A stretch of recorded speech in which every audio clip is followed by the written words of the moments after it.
ನಮಸ್ಕಾರ ಸ್ನೇಹಿತರೆ, ಪ್ರಿಮನು T V Kannada YouTube ಚಾನಲ್ಗೆ ನಿಮ್ಮೆಲ್ಲರಿಗೂ ಸ್ವಾಗತ. ಇನ್ನೇನು VAO ಎಕ್ಸಾಮ್ 3 ದಿನಗಳ ಕಾಲ ಮಾತ್ರ ಇದೆ. ಇವತ್ತು ನಿಮಗೆ ಜನರಲ್ ಇಂಗ್ಲೀಷ್ ಕ್ವೆಶನ್ಸ್ ಎಕ್ಸ್ಪ್ಲೇನ್ ಮಾಡೋಕ್ಕೆ ನಿಮ್ಮ ಮುಂದೆ ಬಂದಿದ್ದೀನಿ. Let's get it started guys without wasting any of our time. General English questions ನಮಗೆ ಒಂದು 30 ಕ್ವೆಶನ್ಸ್ ಕೇಳಿರ್ತಾರೆ. ಇದು 2014 ಜನರಲ್ ಇಂಗ್ಲೀಷ್ ಕ್ವೆಶನ್ ಪೇಪರ್ ನಾನು ನಿಮ್ಮ ಮುಂದೆ ಸಾಲ್ವ್ ಮಾಡ್ತೀನಿ ಇವತ್ತು. Okay, the first question, choose the correct synonyms for the following. Synonyms ಅಂದರೆ ಸಮಾನಾರ್ಥಕ ಪದ. ಇಲ್ಲಿ ಕೇಳಿರೋ ಕ್ವೆಶನ್ಸ್ಗೆ ನಾವು ಸಮಾನಾರ್ಥಕ ಪದಗಳನ್ನ ಹೇಳಬೇಕು. The first question is turpitude. Turpitude meaning ಏನು ಅಂತ ಕೇಳಿದ್ದಾರೆ. Options: lethargy, option 2 administration, option 3 belligerence, option 4 depravity. Turpitude meaning ಏನು ಅಂತ ಹೇಳಿದ್ರೆ ಈವಿಲ್ನೆಸ್. ನಮ್ಮ ಕನ್ನಡದಲ್ಲಿ ಏನು ಹೇಳ್ತಾರೆ ಅಂದರೆ ಕೇಡಿತನ ಅಂತ ಹೇಳ್ತಾರಲ್ಲ, ಅದಕ್ಕೆ ಕರೆಕ್ಟಾದ ಸಮಾನಾರ್ಥಕ ಪದ ಏನು ಅಂತ ಹೇಳಿದ್ರೆ depravity. Okay, the next question same synonyms ನಾವು ಹೇಳಬೇಕಿಲ್ಲಿ. ಒಸಿಫರಸ್. ಒಸಿಫರಸ್ಗೆ ಮೀನಿಂಗ್ ಏನು ಅಂತ ಹೇಳಿದ್ರೆ ಔಟ್ ಸ್ಪೋಕನ್, ಆಮೇಲೆ ಅಬ್ಬರದ ಅಥವಾ ಕೂಗಾಟದ, ಕಿರ್ಚಾಡಿ ಎಕ್ಸ್ಪ್ಲೇನ್ ಮಾಡೋದು, ಅದನ್ನು ಒಸಿಫರಸ್ ಅಂತ ಹೇಳ್ತಾರೆ. ಇದಕ್ಕೆ ಕರೆಕ್ಟಾದ ಮೀನಿಂಗ್, ಕರೆಕ್ಟಾದ ಸಮಾನಾರ್ಥಕ ಪದ ಏನು ಅಂತ ಕೇಳಿದ್ದಾರೆ. So the first option is numerous, second option is bountiful, third option is strident, fourth option is garrulous. ಇದಕ್ಕೆ ಕರೆಕ್ಟಾದ ಉತ್ತರ ಬಂದು ಸ್ಟ್ರಿಡೆಂಟ್. ಸ್ಟ್ರಿಡೆಂಟ್ ಇಲ್ಲಿ ಕರೆಕ್ಟಾದ ಉತ್ತರ, ಅದಕ್ಕೆ ಸಮಾನಾರ್ಥಕ ಪದ. Okay, the next question, solemnity is most similar to. ಇಲ್ಲಿ ಆಪ್ಷನ್ಸ್ ಕೇಳಿದ್ದಾರೆ: light heartedness, gravity, diligence, sleepiness. Solemnity ಅಂತ ಹೇಳಿದ್ರೆ ಡಿಗ್ನಿಫೈಡ್ ಆಗಿರೋದು, ಘನತೆ, ಗಾಂಭೀರ್ಯ, ಗೌರವ ಅಂತೆಲ್ಲ ಹೇಳ್ತಾರಲ್ಲ. ಸೋಲಮ್ನಿಟಿ ಬಂದು ಅದಕ್ಕೆ ಸಮಾನಾರ್ಥಕ ಪದ ಬಂದು ಗ್ರಾವಿಟಿ. ಇಲ್ಲಿ ಕರೆಕ್ಟಾದ ಉತ್ತರ ಬಂದು gravity. Okay, the next question is superficial. ಸೂಪರ್ಫಿಷಿಯಲ್ದು ಸಿನಾನಿಮ್ ಏನು ಅಂತ ಕೇಳಿದ್ದಾರೆ. Option 1 gorgeous, option 2 shallow, option 3 intelligent, option 4 rich. Superficial ಅಂದರೆ ಈ ತೋರಿಕೆ ತೋರಿಸೋದು, ಅಲ್ಲ ಮೇಲ್ನೋಟಕ್ಕೆ ಅಂತ ಹೇಳ್ತಾರಲ್ಲ, ಅದನ್ನು ಸೂಪರ್ಫಿಷಿಯಲ್ ಅಂತ ಹೇಳೋದು. ಸೊ ಇದು ತೋರಿಕೆಯ ಮನುಷ್ಯ ಈಸ್ ಅ ಸೂಪರ್ಫಿಷಿಯಲ್ ಪರ್ಸನ್ ಅಂತೆಲ್ಲ ಹೇಳ್ತಾರಲ್ಲ. ಸೊ ಅದಕ್ಕೆ ಆ್ಯಕ್ಚುಯಲ್ ಮೀನಿಂಗ್ ಬಂದ್ಬಿಟ್ಟು shallow. So shallow will be the synonym of superficial. The next question is grapple. ಗ್ರ್ಯಾಪಲ್ದು ಸಿನಾನಿಮ್ ಏನು ಅಂತ ಕೇಳಿದ್ದಾರೆ ಇಲ್ಲಿ. Option 1 struggle, option 2 trap, option 3 laugh, option 4 intent. Grapple meaning ಬಂದು ಏನು ಹೇಳಿದ್ರು ಅಂದರೆ ಸ್ಟ್ರಗಲ್. ಎಲ್ಲೇ ಕೇಳಿದ್ದಾರೆ, ಅದು ಕರೆಕ್ಟ್ ಉತ್ತರ ಸ್ಟ್ರಗಲ್. ಇವಾಗ ಹೋರಾಟ, ಇವಾಗ ಯಾವ್ದಾರ ಫೈಟಿಂಗಲ್ಲಿ ವಿತೌಟ್ ವೆಪನ್ಸ್ ಸ್ಟ್ರಗಲ್ ಮಾಡಿಕೊಂಡು ಹೋರಾಡ್ತಾರಲ್ಲ, ಅದನ್ನು ಗ್ರ್ಯಾಪಲ್ ಅಂತ ಹೇಳ್ತಾರೆ. ಸೊ ಅದಕ್ಕೆ ಆ್ಯಕ್ಚುಯಲ್ ಸಿನಾನಿಮ್ ಬಂದು struggle. So the next question, ಇಲ್ಲಿ ಕರೆಕ್ಟ್ ಟೆನ್ಸ್ ಫಾರ್ಮಲ್ಲಿ ಎಕ್ಸ್ಪ್ಲೇನ್ ಮಾಡಿ ಅಂತ ಹೇಳಿದ್ದಾರೆ. ಸೊ ಇವರು ಜಂಬಲ್ ಆಗಿ ಕೊಟ್ಟಿರ್ತಾರೆ, ನಾವು ಅದು ಕರೆಕ್ಟ್ ಟೆನ್ಸಲ್ಲಿ ನಾವು ಅದನ್ನು ಫಾರ್ಮ್ ಮಾಡಬೇಕು. ಇದು ಪ್ರೆಸೆಂಟ್ ಟೆನ್ಸ್, ಫ್ಯೂಚರ್ ಟೆನ್ಸ್ ಎಲ್ಲ ಸೇರಿಸಿ ಜಂಬಲ್ಡ್ ಮಾಡಿ ಕೊಟ್ಟಿರ್ತಾರೆ, ನಾವು ಅದು ಕರೆಕ್ಟ್ ಸೆಂಟೆನ್ಸಲ್ಲಿರೋ ಥರ ನಾವು ಅದನ್ನು ಎಕ್ಸ್ಪ್ಲೇನ್ ಮಾಡಬೇಕು. So the next question is, only after I had finished my meal did I realise that I had forgot to eat the curds. The correct tense form is option 1 only after I have finished my meal did I realise that I had forgotten to eat the curds. The next option is only after I had finished my meal did I realise that I had forgotten to eat the curds. Only after I finished my meal did I realize that I have forgotten to eat the curds. Only after I had finished my meal did I realize that I had forgot to eat the curds. So ಇಲ್ಲಿ correct ಆಗಿರೋ sentence ಬಂದು option 2. So only after I had finished my meal, ಊಟ ಆದಮೇಲೆ ನನಗೆ realise ಆಯಿತು ನಾನು ಇನ್ನೂ ಕರ್ಡ್ಸ್ನ ತಿಂದಿಲ್ಲ ಅಂತ. ಆ ಮೀನಿಂಗ್ ಇಲ್ಲಿ ಕೇಳಿರೋದು. ಸೊ ಇದು ಕರೆಕ್ಟಾದ ಉತ್ತರ. Okay, the next question is, the speech of the leader was so uninteresting that the audience dash and the poor fellow had to go down the rostrum. Which is the correct phrase to be used? So ಇಲ್ಲಿ ಯಾವ ವರ್ಡ್ನ ನಾವು use ಮಾಡಿದ್ರೆ correct sentence ಆಗುತ್ತೆ ಅಂತ ಕೇಳಿದ್ದಾರೆ. Okay, options ಏನು ಕೊಟ್ಟಿದ್ದಾರೆ ಅಂದರೆ cough him up, cough him down, coughed him down, cough down. So ಇಲ್ಲಿ ಕರೆಕ್ಟಾದ ಉತ್ತರ ಬಂದು ಕಾಫ್ ಹಿಮ್ ಅಪ್.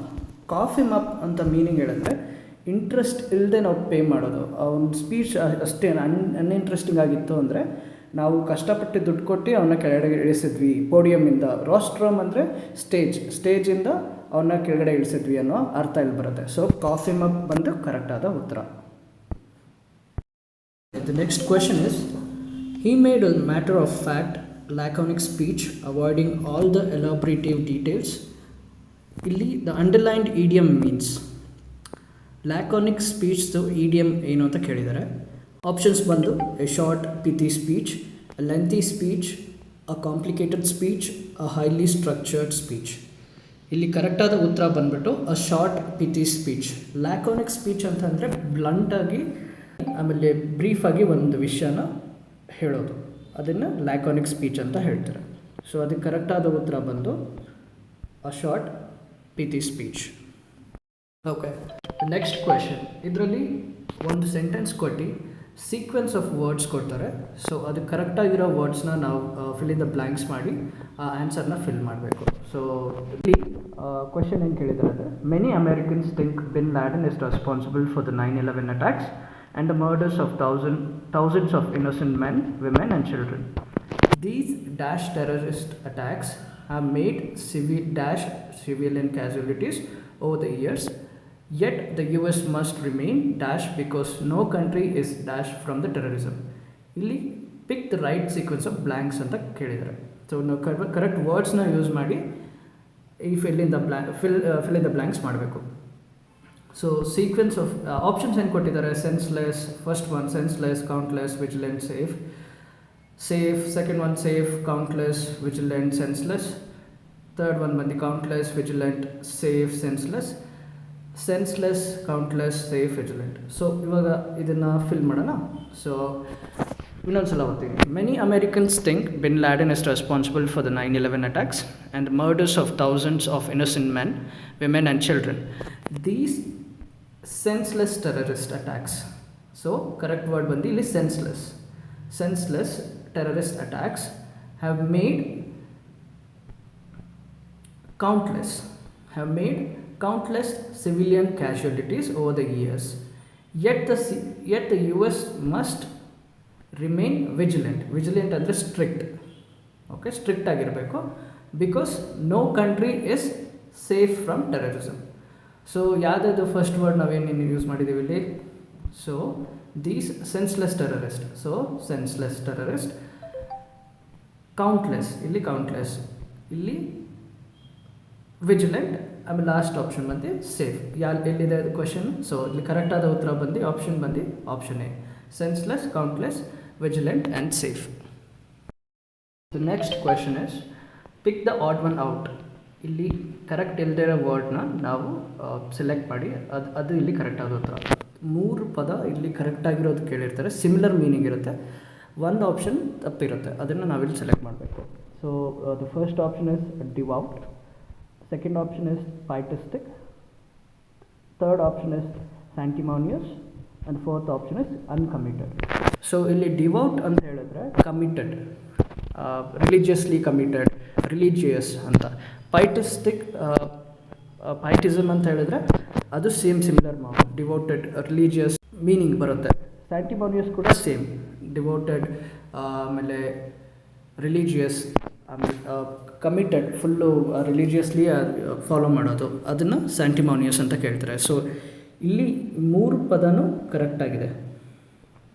ಓಕೆ, ಇದು ಅದು ಅನ್ಕಮಿಟೆಡ್ ಬಂದು ಕರೆಕ್ಟಾದ ಉತ್ತರ. ಸೊ ಈ 3 ಪದ ಸಿಮಿಲರ್ ಆಗಿದೆ, ಅನ್ಕಮಿಟೆಡ್ ಬಂದು ಸಿಮಿಲರ್ ಆಗಿಲ್ಲ. ಸೊ ಅದಕ್ಕೆ ಅನ್ಕಮಿಟೆಡ್ ಅನ್ನೋ ವರ್ಡ್ನ ನಾವು ಸೆಲೆಕ್ಟ್ ಮಾಡಿದ್ದೀವಿ. Okay, the next question is the antonym of word boisterous. Options ಬಂದು peaceful, patronize, praise, presence. Antonym ಅಂದರೆ ವಿರುದ್ಧಾರ್ಥಕ ಪದ, ಸಮಾನಾರ್ಥಕ ಪದ ಬಂದು ಸಿನಾನಿಮ್, ಆ್ಯಂಟೋನಿಮ್ ಬಂದು ವಿರುದ್ಧಾರ್ಥಕ ಪದ. ಬಾಯ್ಸ್ಟರಸ್ ಮೀನಿಂಗ್ ಏನಂತ ಹೇಳಿದ್ರೆ ನಾಯ್ಸಿ, ಎನರ್ಜೆಟಿಕ್, ಫುಲ್ ಆ್ಯಕ್ಟಿವ್ ಆಗಿರೋದು. ಸೊ ಬಾಯ್ಸ್ಟರಸ್ಗೆ ಇಲ್ಲಿ ಆ್ಯಂಟೋನಿಮ್ ಏನು ಬರುತ್ತೆ ಅಂತ ಹೇಳಿದ್ರೆ ಪೀಸ್ಫುಲ್ ಅಂದರೆ ಸೈಲೆಂಟ್ ಆಗಿರೋದು. ಪೇಟ್ರನೈಸ್, ಪ್ರೇಸ್, ಪ್ರೆಸೆನ್ಸ್ ಎಲ್ಲ ಎನರ್ಜೆಟಿಕ್ ಆಗಿ, ನಾಯ್ಸಿ ಆಗಿ, ಸೌಂಡ್ಫುಲ್ ಆಗಿರೋದು. ಸೊ ಇಲ್ಲಿ ಕರೆಕ್ಟಾದ ಉತ್ತರ antonym of the word boisterous is peaceful. The next question is, For each sentence below, the four word options for each blank have same denotative meaning but different connotative meanings. Use the context to choose the word that best fits the feeling or mood of the sentence. ಇಲ್ಲಿ question ಏನು ಅಂತ ಕೇಳಿದ್ರೆ, ಇಲ್ಲಿ ಒಂದು question ಕೊಟ್ಟು 4 option ಕೊಟ್ಟಿರ್ತಾರೆ. ಆ options ಎಲ್ಲ ಸಿಮಿಲರ್ ಮೀನಿಂಗ್ ಇರುತ್ತೆ, ಬಟ್ ಬೆಸ್ಟ್ ಯಾವ್ದು ಫಿಟ್ ಆಗುತ್ತೆ ಅದನ್ನು ನಾವೆಲ್ಲಿ ಸೆಲೆಕ್ಟ್ ಮಾಡಬೇಕು. ಸೊ ಡೆನೋಟೇಟಿವ್ ಬಂದು ಲಿಟ್ರಲ್ ಮೀನಿಂಗ್. ಓಕೆ, ಇವಾಗ ಇಲ್ಲಿ ಆಪ್ಷನ್ಸ್ ಏನಂತ ಕೊಟ್ಟಿದ್ದಾರೆ, ರಿಚ್, ವೆಲ್ತಿ, ಲೋಡೆಡ್, ಪ್ರಾಸ್ಪರಸ್. ಇದು ಲಿಟ್ರಲ್ ಮೀನಿಂಗ್ನ ಡೆನೋಟೇಟಿವ್ ಅಂತ ನಾವು ಹೇಳ್ತೀವಿ. ಕನೋಟೇಟಿವ್ ಅಂದರೆ ಅದು ಆ್ಯಕ್ಚುಯಲ್ ವರ್ಡ್ನ ನಾವು ಡಿಸ್ಕ್ರೈಬ್ ಮಾಡ್ತೀವಿ, ಆ ಸಿಚುವೇಶನ್ನ ಡಿಸ್ಕ್ರೈಬ್ ಮಾಡ್ತೀವಿ, ಆ ವರ್ಡ್ನ ಡಿಸ್ಕ್ರೈಬ್ ಮಾಡ್ತೀವಿ. ಸೊ ಇಲ್ಲಿ ಕ್ವೆಶನ್ ಏನಂತ ಕೇಳಿದರೆ, look at those expensive clothes and jewels, those people must be. ನಾವು ಇದರಲ್ಲಿ ರಿಚ್, ವೆಲ್ತಿ, ಲೋಡೆಡ್, ಪ್ರಾಸ್ಪರಸ್ ಏನು ಬೇಕಾದ್ರೂ ಬರೀಬೋದು. ಬಟ್ ಕನೋಟೇಟಿವ್ ಅಂತ ಬಂದಾಗ ಆ ಆ್ಯಕ್ಚುಯಲ್ ಮೀನಿಂಗ್ನ ನಾವು ಎಕ್ಸ್ಪ್ಲೇನ್ ಮಾಡಬೇಕಾಗುತ್ತೆ. ಸೊ ಇಲ್ಲಿ ಕರೆಕ್ಟಾದ ಉತ್ತರ ಬಂದುಬಿಟ್ಟು ವೆಲ್ದಿ. ಡಿನೋಟೇಟಿವ್ ಮತ್ತು ಕನೋಟೇಟಿವ್ ಸೇಮ್ ಇಲ್ಲೇ ಕೇಳಿದರೆ, since we belong to different political parties we often have a dash to argue political issues.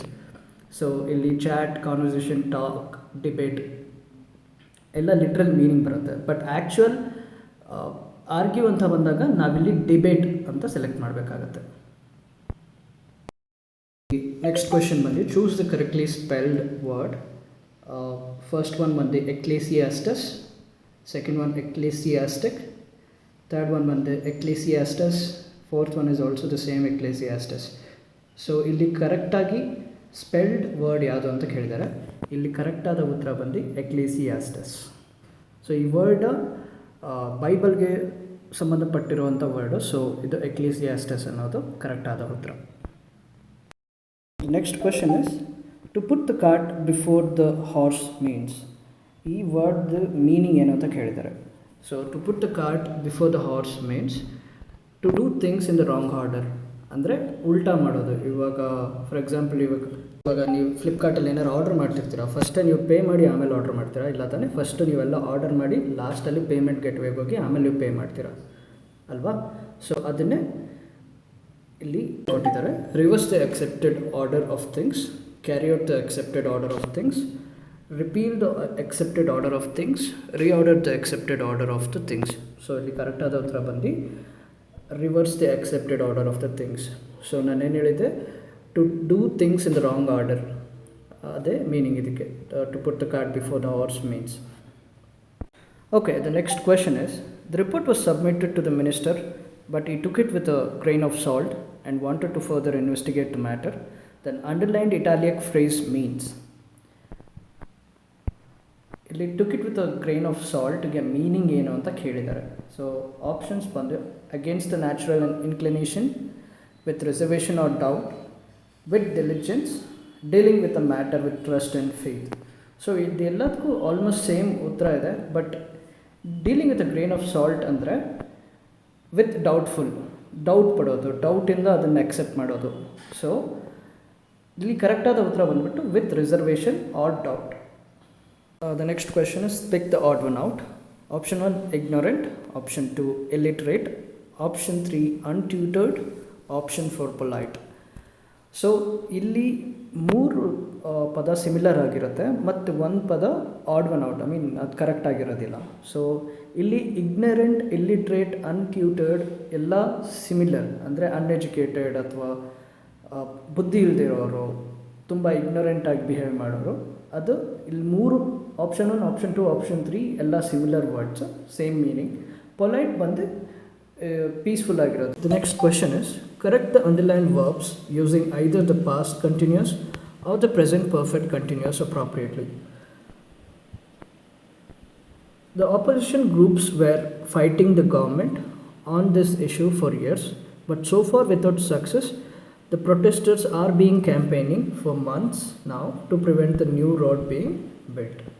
So ಇಲ್ಲಿ ಏನಂತ ಹೇಳಿದ್ದಾರೆ ಅಂದರೆ, ಈ 2 ವರ್ಬ್ಸ್ನ ಯೂಸ್ ಮಾಡಿಕೊಂಡು ಪಾಸ್ಟ್ ಕಂಟಿನ್ಯೂಸ್ ಅಥವಾ ಪ್ರೆಸೆಂಟ್ ಪರ್ಫೆಕ್ಟ್ ಕಂಟಿನ್ಯೂಸ್ನ ಇಟ್ಕೊಂಡು ಒಂದು ಸೆಂಟೆನ್ಸ್ ಮಾಡಿ ಅಂತ ಹೇಳಿದ್ದಾರೆ. ಪಾಸ್ಟ್ ಕಂಟಿನ್ಯೂಸ್, ಪ್ರೆಸೆಂಟ್ ಕಂಟಿನ್ಯೂಸ್ ಇಟ್ಕೊಂಡು ನಾನು ಸೆಂಟೆನ್ಸ್ ನೋಡಿದಾಗ ಫಸ್ಟ್ ಆಪ್ಷನ್ ಬಂದುಬಿಟ್ಟು has been fighting, were been campaigning ಅಂತ ಇದೆ. ಹ್ಯಾಸ್ ಬೀನ್ ಯಾವಾಗ ಬರುತ್ತೆ ಅಂತಂದರೆ ಸಿಂಗ್ಯುಲರ್ ಟರ್ಮ್ಸ್ ಇದ್ದಾಗ has been fighting, he has been fighting for years ಅಂತ ಹೇಳ್ಬೋದು, ಆ ಥರ ಬರುತ್ತೆ. ಸೊ ಅದು ಕರೆಕ್ಟ್ ಇದಲ್ಲ, ಆಪ್ಷನ್ಸ್ ಅಲ್ಲ.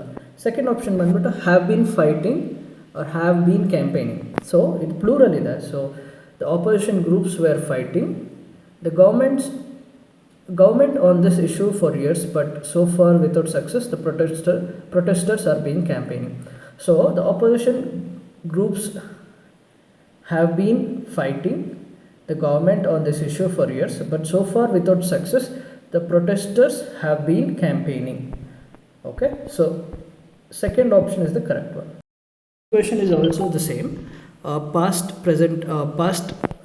present tense use ಮಾಡಿಕೊಂಡು, ಸೊ ಏನಂತ ಕೇಳಿದರೆ ಪಾಸ್ಟ್ ಕಂಟಿನ್ಯೂಯಸ್ ಟೆನ್ಸ್ ಯೂಸ್ ಮಾಡಿಕೊಂಡು ಅಥವಾ present perfect continuous appropriately use ಮಾಡಿಕೊಂಡು ಈ ಸೆಂಟೆನ್ಸ್ನ ಚೆಕ್ ಮಾಡಿ ಅಂತ ಹೇಳಿದರೆ.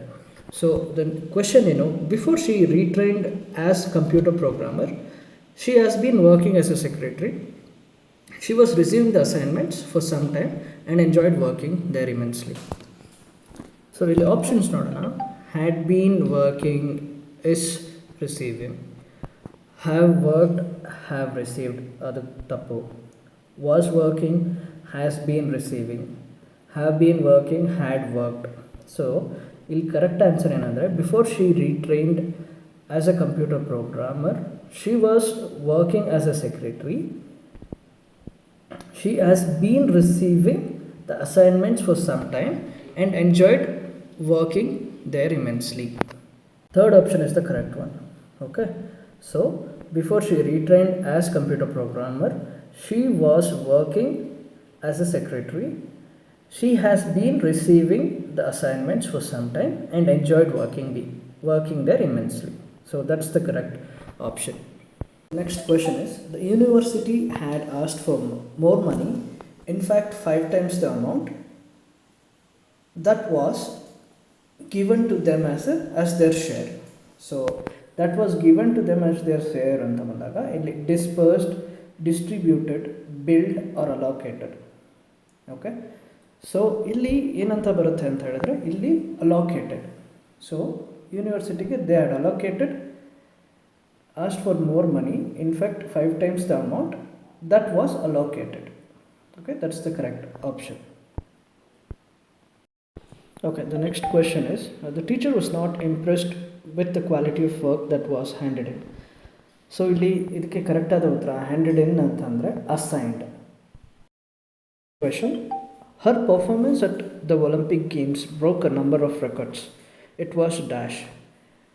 Options, record breaking performance, amazing performance, pleasing performance, exciting performance. So ಇದೆಲ್ಲನೂ ಸಿಮಿಲರ್ ಮೀನಿಂಗೇ ಬರುತ್ತೆ, but the correct meaning, correct word, correct sentence ಅಂದರೆ record breaking performance. Next question is, the consequences of the proposals will have a great influence on many people. This can also be written as, the consequences of the proposals are far reaching ಅಂತ. So ಇದು correct ಆದ ಉತ್ತರ. The consequences of proposal will influence people ಅಂದರೆ ಇಲ್ಲಿ ಎಷ್ಟು ಜನಕ್ಕೆ ಅಂತ mention ಮಾಡಿದ್ರು, ಬಟ್ ಪೀಪಲ್ ಅಂತ ಹಾಕಿದ್ದಾರೆ. The consequences of the proposals are influential to people, ಅದು ಸಿಮಿಲರ್ ಮೀನಿಂಗ್, ಬಟ್ ಎಷ್ಟು ಜನಕ್ಕೆ ಅಂತ ಹಾಕಿಲ್ಲ. ಸೊ ಇದರಲ್ಲಿ ಫಾರ್ ರೀಚಿಂಗ್ ಅಂತಂದರೆ ತುಂಬ ಜನಕ್ಕೆ ಸೇರುತ್ತೆ ಅನ್ನೋ ಒಂದು ಅರ್ಥ. So this is the right answer.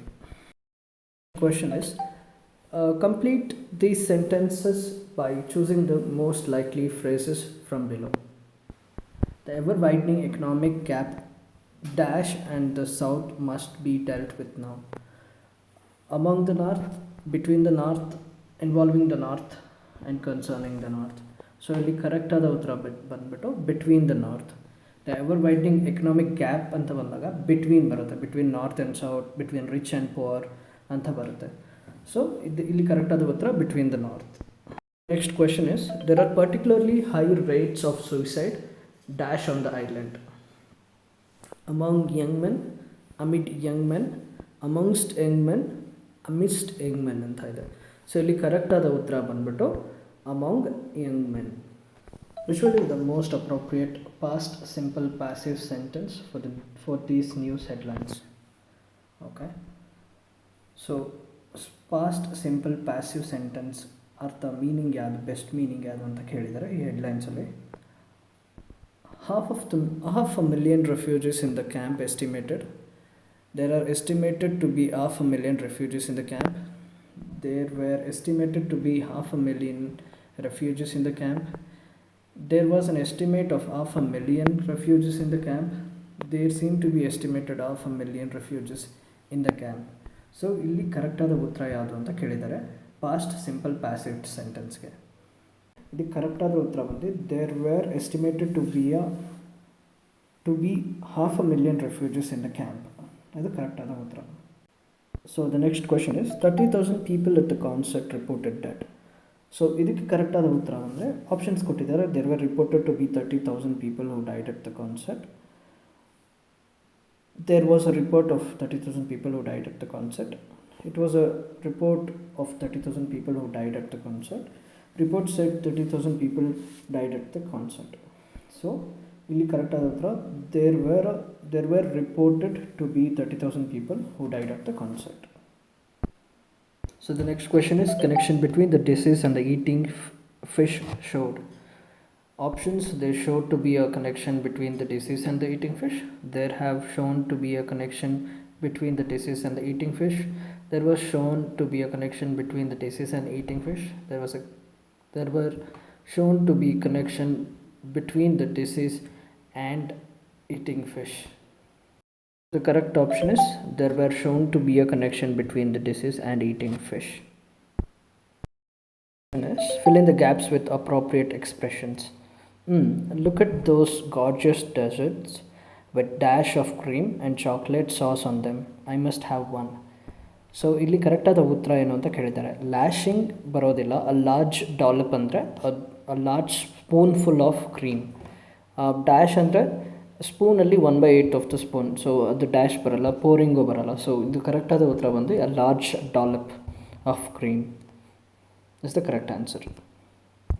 Most of the people in the class were Spanish with just a dash of other nationalists. Options are proportion, quantities, mattering, measured. Proportion ಅಂದರೆ part of a group ಅಂತ ಹೇಳ್ತಾರೆ. ಕರೆಕ್ಟಾದ ಉತ್ತರ ಬಂದು proportion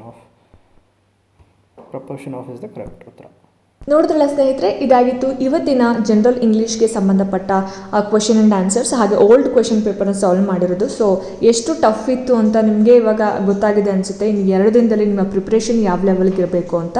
so ಎಲ್ಲರಿಗೂ all the very best. 2 ದಿನನ ಬಹಳ ಚೆನ್ನಾಗಿ utilise ಮಾಡ್ಕೊಳ್ಳಿ. So ಈ ವಿಡಿಯೋ ಇಷ್ಟ ಆಯಿತು ಅಂತಂದರೆ ದಯವಿಟ್ಟು ಲೈಕ್ ಮಾಡಿ, ಶೇರ್ ಮಾಡಿ. ನಿಮ್ಮ ಅನಿಸಿಕೆ ಅಭಿಪ್ರಾಯ ಏನೇ ಇದ್ರೂ ಕೂಡ ನನಗೆ ಕಾಮೆಂಟ್ ಸೆಕ್ಷನಲ್ಲಿ ತಿಳಿಸಿ. ಹಾಗೆ ಸಬ್ಸ್ಕ್ರೈಬ್ ಮಾಡೋದನ್ನು ದಯವಿಟ್ಟು ಮರಿಬೇಡಿ. ಇದೇ ರೀತಿ ಹೆಚ್ಚಿನ ವೀಡಿಯೋಸ್ಗಳಿಗೋಸ್ಕರ ನಿರಂತರವಾಗಿ ನನ್ನ ಚಾನಲನ್ನು ನೋಡ್ತಾ ಇರಿ. ಮುಂದಿನ ವೀಡಿಯೋಸ್ಗಳಲ್ಲಿ ನಾನು ನಿಮಗೆ ಸಿಗ್ತೀನಿ. ಅಲ್ಲಿ ತನಕ ಎಲ್ರಿಗೂ ನಮಸ್ಕಾರ.